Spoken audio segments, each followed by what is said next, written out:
하나님 말씀은 호세아서 13장 10절부터 16절까지 교독하겠습니다. 전에 내가 이르기를 내게 왕과 지도자들을 주소서 하였느니라. 내 모든 성읍에서 너를 구원할 자 곧 내 왕이 이제 어디 있으며 내 재판장들이 어디 있느냐. 내가 분노함으로 내게 왕을 주고 진노함으로 패하였노라. 에브라임의 불의가 봉함되었고 그 죄가 저장되었나니 해산하는 여인의 어려움이 그에게 임하리라. 그는 지혜 없는 자식이로다. 해산할 때가 되어도 그가 나오지 못하느니라. 내가 그들을 수울의 권세에서 속량하며 사망에서 구속하리니 사망아 내 재앙이 어디 있느냐. 스오라 내 멸망이 어디 있느냐. 뉘우침이 내 눈앞에서 숨으리라. 그가 비록 형제 중에서 결실하나 동풍이 오리니 곧 광야에서 일어나는 여호와의 바람이라. 그의 근원이 마르며 그의 샘이 마르고 그 쌓아둔 바 모든 보배의 그릇이 약탈되리로다.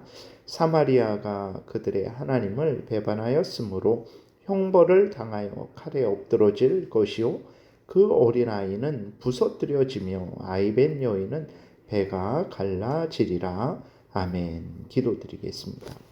살아계신 하나님 아버지 감사합니다. 이 시간에 하나님 말씀을 전하고 듣습니다. 성령께서 역사하셔서 하나님의 뜻을 잘 알고 믿고 순종해서 하나님의 영광을 드러내고 이웃을 유익하게 하며 우리도 하나님이 주시는 크신 은혜 늘 누리게 도우소서. 감사드리고 예수 그리스도의 이름으로 기도드렸습니다. 아멘.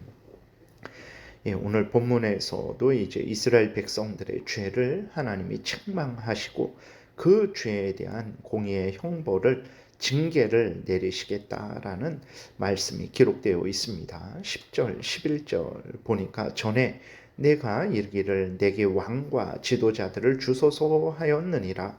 내 모든 성읍에서 너를 구원할 자 곧 내 왕이여 이제 어디 있으며 내 재판장들이 어디 있느냐. 내가 분노함으로 내게 왕을 주고 진노함으로 패하였노라.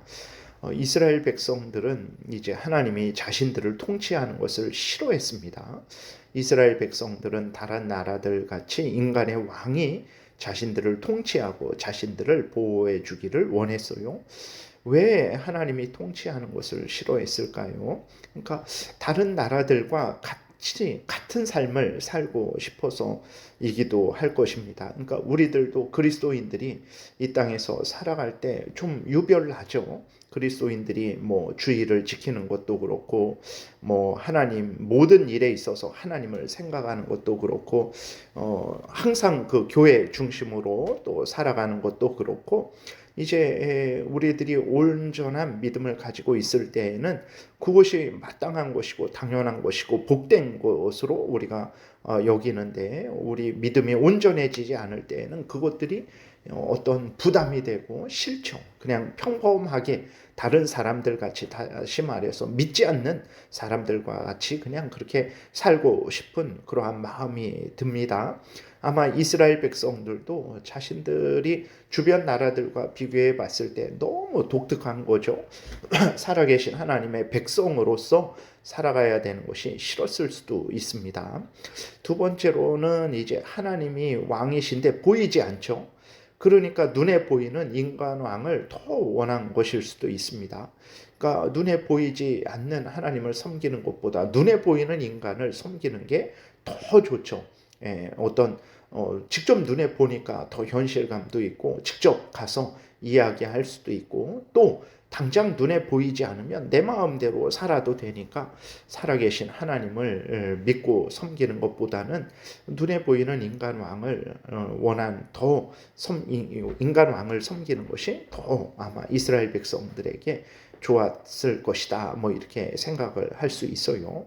이스라엘 백성들은 하나님보다 인간왕을 더 원했습니다. 하나님이 어떻게 하셨습니까? 이스라엘 백성들의 원대로 사울 왕을 허락하셨어요. 이스라엘 백성들은 정말 잔뜩 기대에 부풀었습니다. 사울 왕이 자신들을 지켜주고 뭐 다른 나라들과 같이 이스라엘을 뭐 강하게 하고 또 여러 가지 자신들의 소원을 들어줄 줄 알았어요. 그러나 어떻게 되었습니까? 자신들의 기대와 달리 사울 왕은 이스라엘을 지켜주고 이스라엘 백성들의 그 원하는 것을 들어주기는커녕 폭군이 되어서 이스라엘 백성들을 착취하고 하나님 앞에 범죄하게 하고 하나님께 징계받게 하는 그러한 악을 행했죠. 이스라엘 뭐 다른 왕들도 마찬가지입니다. 몇몇 하나님을 경외하는 선한 왕 몇몇을 제외하고는 대부분의 모든 왕들이 이제 하나님 앞에 범죄했고 이스라엘 백성들로 범죄하게 했고 하나님의 징계를 받게 했어요. 다른 왕들이 또 주변 나라의 침입을 전혀 막지 못했습니다. 그래서 하나님께서 내 모든 성읍에서 너를 구원할 자 곧 내 왕이 이제 어디 있으면 내 재판장들이 어디 있느냐, 너희들이 그렇게 원하고 너희들을 지켜줄 줄 알았던 그런 왕들이 지금 어디 있느냐라고 하나님이 이제 이스라엘 백성들을 책망하시는 거죠. 여러분, 오늘 우리도 분명히 기억해야 되는 것은 하나님이 우리를 지켜주는 것이지 어떤 사람이 어떤 무엇이 우리를 지켜주는 것 아니라는 것을 잊지 말아야 됩니다. 저는 어떤 다른 사람에 의해서 도움을 받았습니다. 맞습니다. 그 사람이 도운 건데 하나님이 그를 통해서 도운 것이라는 것을 우리는 잊지 말아야 됩니다. 하나님도 없는데 그 사람이 도울 수는 없는 것임을 우리는 분명히 생각해야 됩니다. 그리고 또 우리는 이제 하나님과 다른 하나님의 뜻과 다른 것을 구하지 말아야 됩니다. 우리가 하나님의 뜻과 다른 것을 구했는데 응답되었다면 기뻐하지 말고 오히려 두려워해야 되죠. 11절 말씀대로 그것은 하나님이 진노하신 것이지 은혜를 주신 것이 아닙니다. 11절 내가 분노함으로 내게 왕을 주고 진노함으로 패하였느니라. 그러니까 내가 원하는 대로 되었다고 항상 좋아해야 될 것이 아닙니다. 하나님도 이스라엘 백성들에게 정말 때가 되면 왕을 줄 것이다 라고 말씀하셨는데도 불구하고 다 필요 없고 지금 당장에 하나님이 통치하시지 말고 왕을 달라고 그래서 하나님이 사울 왕을 주신 것이죠. 기뻐하시면서 주신 것이 아닙니다. 이스라엘 백성들은 그것이 하나님의 진노로 주신 것임을 전혀 생각하지 못했던 거죠. 오늘도 마찬가지입니다. 하나님의 뜻과 다른 것을 구했는데 응답이 되었다. 그것은 하나님이 진노하심으로 우리에게 징계하시려고 허락하신 것이지 우리에게 이렇게 기뻐하셔서 허락하신 것이 아니라는 것을 항상 잊지 말고 우리가 행해야 될 일들은 항상 하나님의 말씀을 따라서 기도할 때에도 하나님의 말씀에 따라서 하나님의 말씀에 근거해서 그렇게 하나님께 기도해야 되는 것입니다. 그 다음에 이렇게 패역한 북이스라엘의 죄를 하나님은 절대로 잊지 않겠다.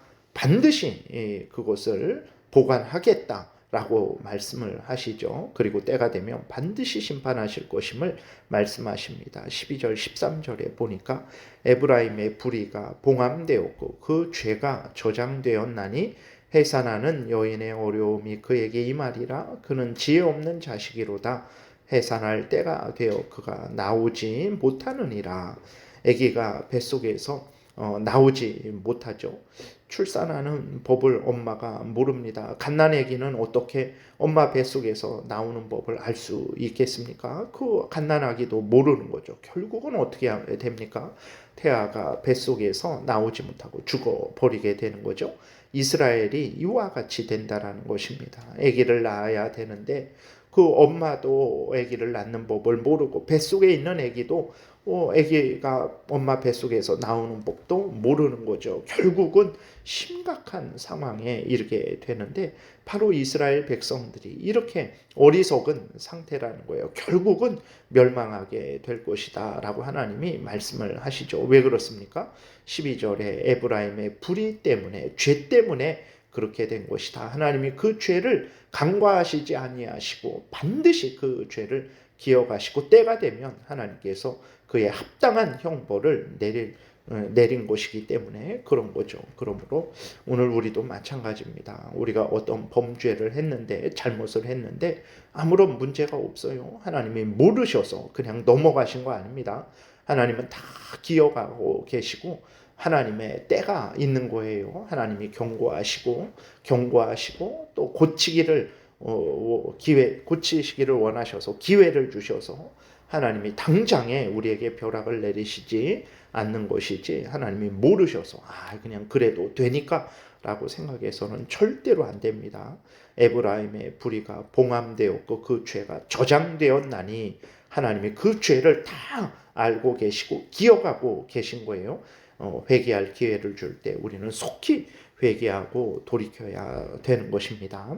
14절은 하나님이 이스라엘을 향한 은혜를 나타내고 있어요. 14절, 내가 그들을 스올의 권세에서 속량하며 사망에서 구속하리니 사망아 내 재앙이 어디 있느냐, 스올아 내 멸망이 어디 있느냐, 뉘우침이 내 눈앞에서 숨으리라.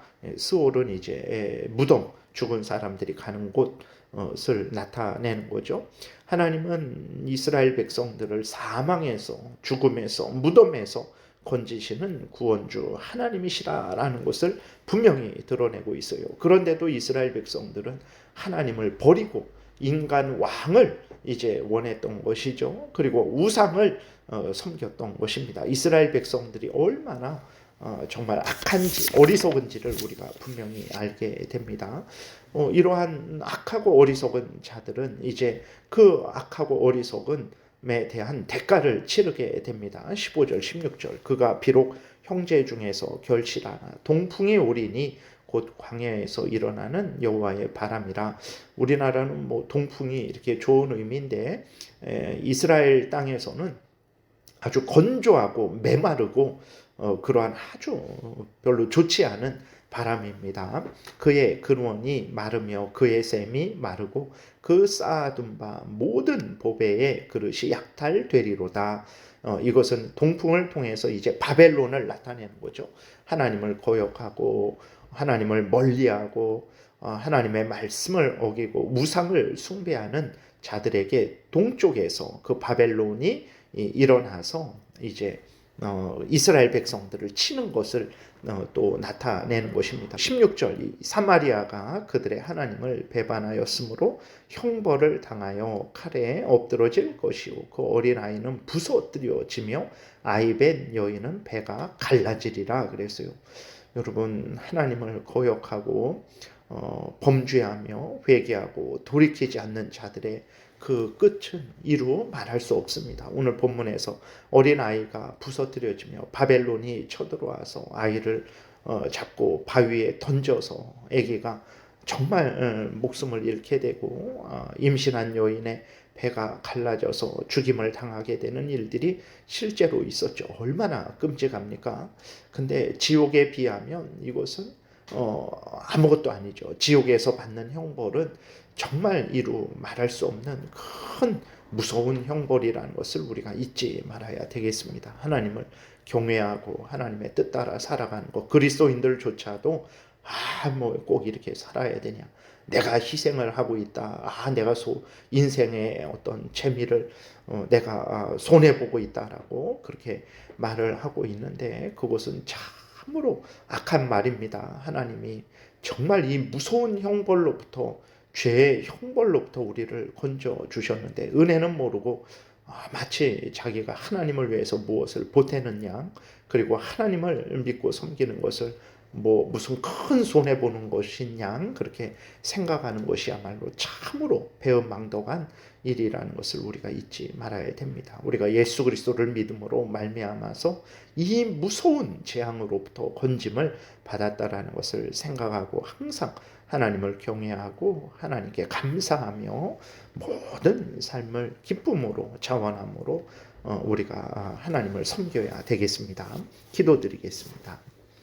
살아계신 하나님 아버지, 감사합니다. 오늘도 은혜를 내려주셔서 감사합니다. 우리들이 마땅히 행해야 될 것이 무엇인지를 잊지 말게 도우소서.